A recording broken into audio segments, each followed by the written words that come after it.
그러면은 우리가 지금 보고 있는 이런 이 좌파 정권이 들어서서 나라를 이 모양으로 2년 반 동안에 한 나라가 이렇게 거듭이 날 수도 있겠구나 하는 것을 모두 이제 느끼고 있는데, 그러면 이것을 새삼스럽게 우리가 이것을 느끼는 것이, 이게 저로 봤을 때는 참 대단히 안타까운 얘기다 이렇게 생각을 합니다.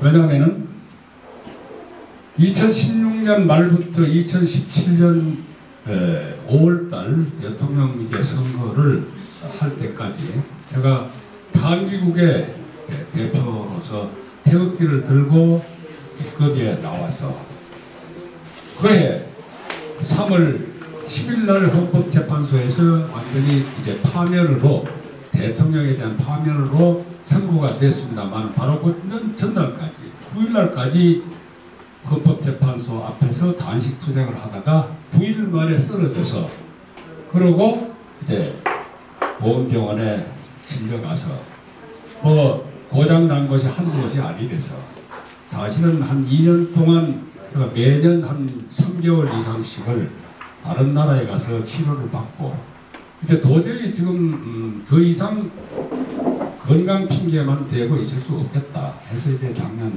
연말에 들어와서 좀 이렇게 장군단들하고 활동을 하고 있습니다. 그때 내가 왜 그러면 태극기를 들고 탄핵 기각을 외치면서 나왔느냐. 저는 솔직한 얘기로 박근혜 대통령하고는 가까이에서 악수 한번 해보지도 않은 사람입니다. 그러나 제가 군인으로서, 또 국방부 장관으로서, 안기부장으로서 저게 평생 살아온 것을 되돌아보면은 대한민국을 지키겠다고 하는 이 일념으로 제 일생을 바쳤는데, 그때 당시에 박근혜 대통령에 대한 탄핵이 아니고 저는 대한민국이 탄핵받고 있다 이렇게 생각을 했기 때문에 그래서 뛰쳐나온 것입니다. 그때 태극기를 들고 나왔던 많은 사람들이 다 그런 분들이 대부분이었었습니다. 박근혜 대통령이 탄핵받는 것이 물론 개별적으로 박사모 등등 또 뭐 이렇게 그분을 흠모하는 사람들도 있었지만은 거의 제가 봤을 때 대부분이 대한민국이 지금 이제 탄핵받고 있다 이 생각에서 모두 나왔기 때문에 저는 그때 이미 이 노리고 있는 이 좌파 족속들이 바로 이와 같은 나라를 만들 것이라고 하는 걸 예견했기 때문에 그래서 이제 투쟁에 나섰던 겁니다. 이 새삼스러운 얘기가 아닙니다. 그러면은 지금 탄핵이, 박근혜 대통령이 탄핵이 됐기 때문에 이제 탄핵은 끝났느냐? 저는 아닙니다. 현재도 진행형입니다. 대한민국은 계속해서 지금 탄핵을 받고 있는 겁니다. 이 현실을 제대로 모르고 이제 뭐 새롭게 이제 금년 4월 달에 총선에서 이겨야 되겠다? 우리는 이 차원을 그렇게 머물러서는 안 된다고 보는 겁니다. 왜 이 좌파 정권들이 그렇게 했냐? 역사적으로 거슬러 올라가면은 대한민국 건국에서부터 시작이 됐던 것. 다시 그거 되뇌이지는 않겠습니다. 그러면은 이들이 언제부터 본격적으로 그동안에는 무장 간첩을 내려보내고 고정 간첩을 통해서 여러 가지 공작을 하려고 했다가도 안 되니까 그 다음부터는 대한민국의 현 민주주의 제도와 법을 이용해서 이 대한민국을 이제 좌파 정권으로 세우기 위해서 공작을 했던 것입니다. 이게 김일성이가 비밀 교시로 1970년대 중반부터 하달했던 것입니다. 그때 제일 먼저 한 것이 학원가에서 의식화를 대학에 들어온 사람들에게 의식화는 이미 늦었다. 그러니까 어린아이들, 물들지 않은 어린아이들부터 중고등학교 때부터 의식화를 시켜라 해서 조직한 것이 정교조입니다. 그 다음에 또 노조를 통해서 대한민국이 급속도로 산업화해서 발전을 하니까 이것을 무너뜨리기 위해서는 노조라고 하는 강성 노조를 조직해야 되겠다고 해서 동기근을 찾은 것이 언제냐 하면은 1980년 4월 21일 사북 탄광에서 있었던 탄광 노조를 보고 김일성이가 바로 저거야 하고서 노조를 조직하도록 지령을 내렸습니다. 그리고 그 다음에 이어서 한 것이 대한민국은 고시만 합격하면 모두가 다 해결이 된다. 그래서 사법고시, 행정고시 등등 이것을 장악하기 위해서는 각 지역에 고정간첩들을 내려보내서 고시원을 한 1000여 개를 직접 운영했던 것이 오늘날의 모든 제도가 사법 등등 이렇게 해서 다 이쪽에 소위 말해 김진태 의원이 몇 년 전에 지금 우리는 김일성 장학생들이 사법부를 거의 장악하고 있다. 이렇게 말하게 된 배경이 단순한 얘기가 아니구나. 어제 있었던 바로 검찰의 인사 여러분 보시면 벌써 알 수 있지 않습니까? 그들이 전부 다 그렇게 해서 양성됐던 사람들이 검사, 판사, 못 가면은 변호사 이렇게 해서 민변 등등 해가지고 우리법 연구회 등등 이렇게 해서 완전히 장악하게 된 겁니다. 자 이제 의회 장악했죠. 지방자치단체 의회도 장악했고 국회도 장악했죠. 법 마음대로 만들죠. 합법적입니다. 법에 의해서 하니까. 그 다음에 선거. 이 정부 선거 제도에 의해서 하는데 이미 선거는 여론을 조작해서 한쪽으로 분별하지 못하는 국민들을 속이고 그 다음에 선거를 조작하고 개표를 조작하고 완전히 지금 다 짜져 있는데 선관리에 종사하는 선거관리위원들이 위원장이 전부 다 사법부 출신들입니다. 자 이걸 어떻게 할 것이냐. 지금 김군이 정치하겠다는 얘기 저는 정말 찬성을 합니다. 그러나 이 정치라고 하는 것은 정말 우리는 제대로 알고 정치를 해야 됩니다. 당장 급한 것은 금년 4월 달에 얘네들이 이미 짜놓고 있었던 모든 이 방식이 울산시장 선거에서 다 드러났습니다. 울산시장 선거에 대한 문제만 우리가 뒤집으면은 자동적으로 문재인 정권을 무너뜨릴 수가 있는데 지금 이 부분에 관해서는 한 지방자치단체에 그것도 시장 자리 하나를 날치기 당하고도 가만히 있는 자유한국당. 또 내 권리가 민주주의는 모든 권리가 나로부터 국민으로부터 나온다고 하는 그 주권자인 국민이 그렇게 사기를 당하고도 가만히 있는 울산에 있는 선거 주민들. 저는 정말 이걸 어떻게 해야 될 것인지 막연합니다.